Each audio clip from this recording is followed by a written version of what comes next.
In this video, we'll overview customers, contacts, and location record keeping within Service CEO. We begin on the Customers tab. On the Customers tab, you'll see, depending on the view that you're in, a list of different customers. Note that it's only going to display 10 customers at a time here. To see the next batch, you would simply click Next or Last to get to the very end of the page here. Coming down from left to right, first we have our check boxes. This allows me to select customers for uses in our common actions. So for example, I wanted for these 4 customers to print their billing statements. I would check them off on the left and hit Print Billing Statement. If you want to print your billing statements for more than 10 of your customers, you would need to hit first Select All, and then after you hit Select All, if there are more than 10, this link pops up in the middle that all 10 are selected. Select all 25 in this view. By clicking here, you would select all 25 of the customers that are in this view. Next, we've got our Edit button, which allows you to open a customer's record in edit mode to make changes. Their name, which is a link, of course, to hop into that record.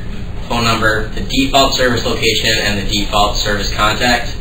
Note that you can have unlimited locations and contacts on an account, but the default service contact and location are what are displayed here on the Customers tab. Finally, we have the customer's status. This is updated based on the customer's activity in the system. So for example, no activity means we've never done a work order for this particular customer. The active status means that there are currently open jobs that are scheduled for this customer. Active recurring means we have scheduled ongoing work for this customer. Prospect means that there's an open estimate for this customer.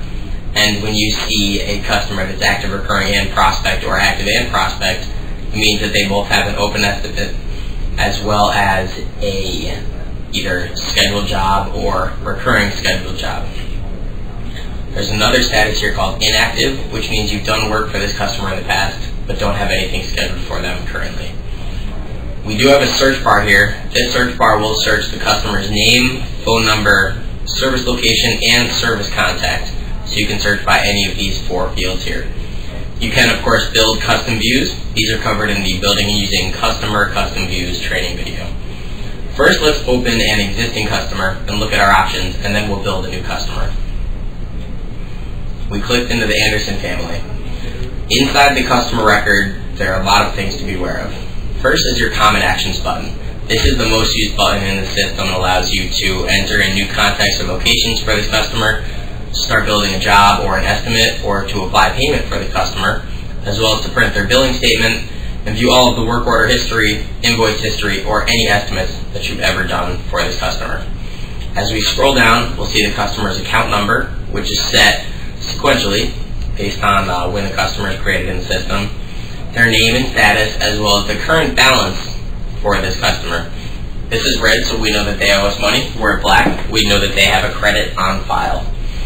You can see the business unit they're in, if they're using business units, their type, as well as the owner, which is the person who created this customer, the marketing campaign that brought them to you, as well as the default service contact and location and billing contact and location. Notice that these are different for here. It's because we do the work for Susan at 137 Warren Avenue, but we mail the bill to John over here. This may be a tenant, for example, over here, and this could be the landlord. Then we have the phone number and fax number, as well as some custom fields that we've built. Keep in mind you can build as many custom fields as you like. This is covered more in the custom fields training video. The payment information bar allows you to set the default payment type as well as the payment terms. So if normal customers get 15 days and this customer gets 30 days, you can override that here. There's also a checkbox to make this customer tax exempt and a place to store up to 2 credit cards. Coming down, we also have a notes section. These are very, very important. Anything in private notes are only seen by users of Service CEO, and only users of the CSR user level or higher. Field techs cannot see private notes. Anything you put in the work order notes section will print on every single work order you ever do for this customer. However, if the customer has multiple locations, there is a section that allows you to store notes specific only for that location that will only show on work orders when you do work at a particular location. Invoice notes follow the same concept as work order notes. Anything you put in here will print on every invoice you ever generate for this customer. Coming down the page, we have a lot of visibility into data from here. In the middle section, we'll see our upcoming work orders. It's only going to show 1 to 3, the first 3 of your upcoming work orders. However, you can tab through by clicking Next. This, again, will only show you work orders in the future. To see past work orders in job history, we click this Work Orders tab here that says View All Work Orders. This will bring us to the Work Orders tab and will show us a list of all of this customer's work orders. Note that we're in the This Week's Open view right now, so we're only seeing stuff from this week. So we'll just change it back to All Default, and this will show us every work order that's ever been done for this customer in this Service CEO database. We come back to the customer record here. Next to upcoming work orders, you'll see recurring jobs.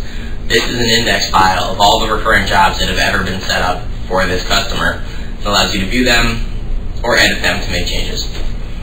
In estimates, the system is only going to show you your open estimates. So again, to see estimate history, we would simply click View All Estimates off on the right. Brings us to our Estimates tab. Again, keep your eye on the custom view. Change this back to All Default and we'll see all estimates that we've ever prepared for this customer. Next, we have file attachment and file storage. You can store files in Service CEO on both the customer and the work order. If you store those files on the work order, they will be linked to the customer's record as well. There is a 10 megabyte file size limit per file in here. However, there is currently no cap on file storage as of June 2011. Here you'll also see any feedback that this customer has entered in here, and it's also an opportunity to enter in new feedback for this particular customer. Note that it links over to both the job, the work order, and the employee because feedback is tied to all 3. As we move down, we'll see our open invoices here. Again, to see invoice history, we would click View All Invoices off on the right. Payments are a little bit different. It shows the last 3 payments. And again, to see all payments, you will click here on the right, View All Payments. If there's a payment that has an unapplied amount, you will be able to click Apply Payment and actually apply this payment to one of the invoices here that currently carries a balance.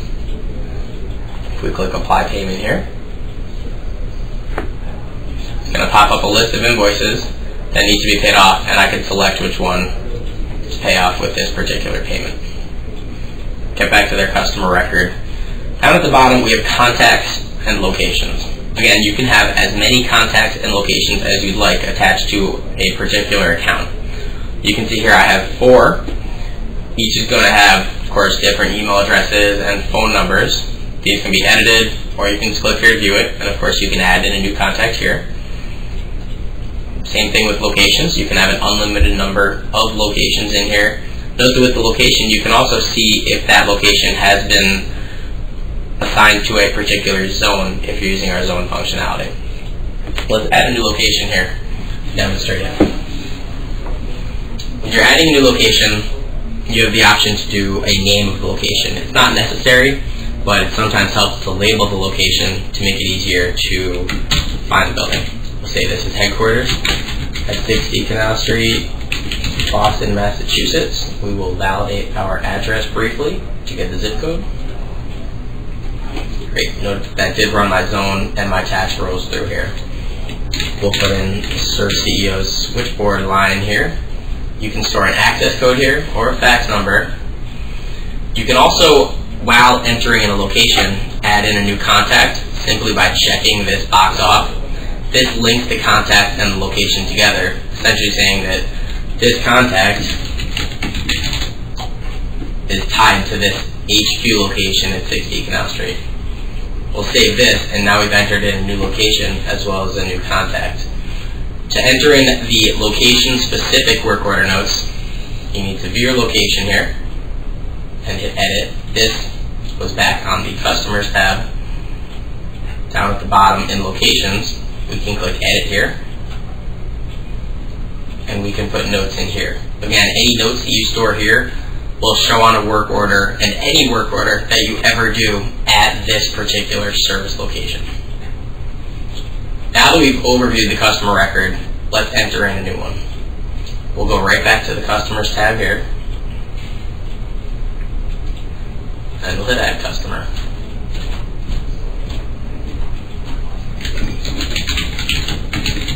There are 4 required fields in Service CEO: first name, last name, customer name, and the street field. If you don't have an address, just leave it so it says enter street here, and you'll be able to save the system. For residential customers, this is pretty straightforward. You'll put in their first and last name, their address, any phone number, any email address. It's very helpful to track the customer type here, as well as to track the marketing campaign that they heard about you through. If you're using some of our rules, we can automatically choose the tax rates, but if you're not using the rules, you do have to manually choose the tax rates that this particular customer is charged. Finally, you can build custom fields down here if you like. These examples are here just to demonstrate that you can build custom fields of various types: drop-downs, date stamps, checkboxes, text boxes. Again, these are covered in the custom fields training video. While residential customer is pretty easy, there are a little bit of intricacies when you're entering in a commercial account. The first is the customer name. This defaults to be the first and last name put together in either last name, comma, first name, or first last, depending on how you set it in the customer's link in the settings tab.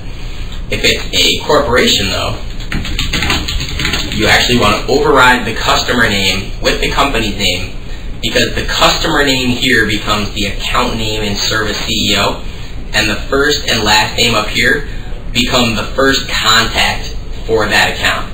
So again, here I'm setting up the New York Yankees as a customer, and Robinson Cano is a contact person there.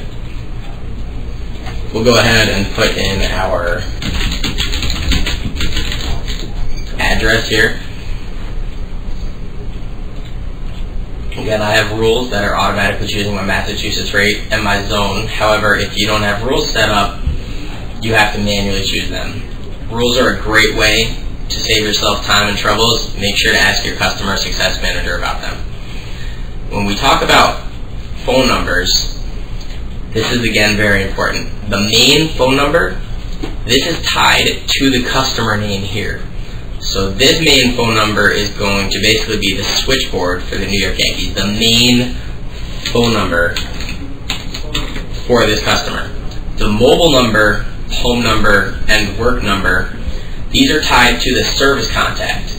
So these 3 fields here are tied to Robinson Cano, while the main phone number is tied to the New York Yankees. These links on the left, validate address, checks the address in Google Maps database to make sure that it's a valid address that works for driving directions. Apply zone and tax rules will simply run our zone and tax rules. You can learn more about these in the training video about these rules. And show on map will simply show this address on Google Maps in proximity to your physical office's address to help with driving directions to and from. Note that with validate address, sometimes Google Maps is a little bit slow to get brand new developments into their system. So if an address isn't found through validation, it's generally because Google Maps is not able to find it. However, if there are issues, please make sure to contact technical support. Past the phone numbers, we would track the email address. Again, this email address is for Robinson Cano here. And you can choose to make him a customer portal user or not if you're using it. If you do so, by checking this, the email address becomes a required field. More on this in the customer portal training video. It's very helpful to track the marketing campaign, how the customer heard about you. And the customer type is also very helpful in terms of reporting and segmenting revenue by your types of customers. Again, you can fill any custom fields out here. If we're a charity, I may make them tax exempt. And if I have any notes that I need to know every time I go out there, for example, gate code,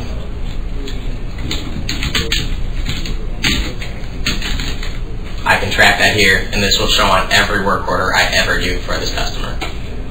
We'll go ahead and click Save, and you'll see that now we've created the New York Yankees as our customer, Robinson Cano is my service contact, and the service location is 60 Canal Street. This concludes the training video on customer contact and location record keeping in Service CEO. Please contact our customer success team or technical support team if you have any questions or if you need a hand. Thanks.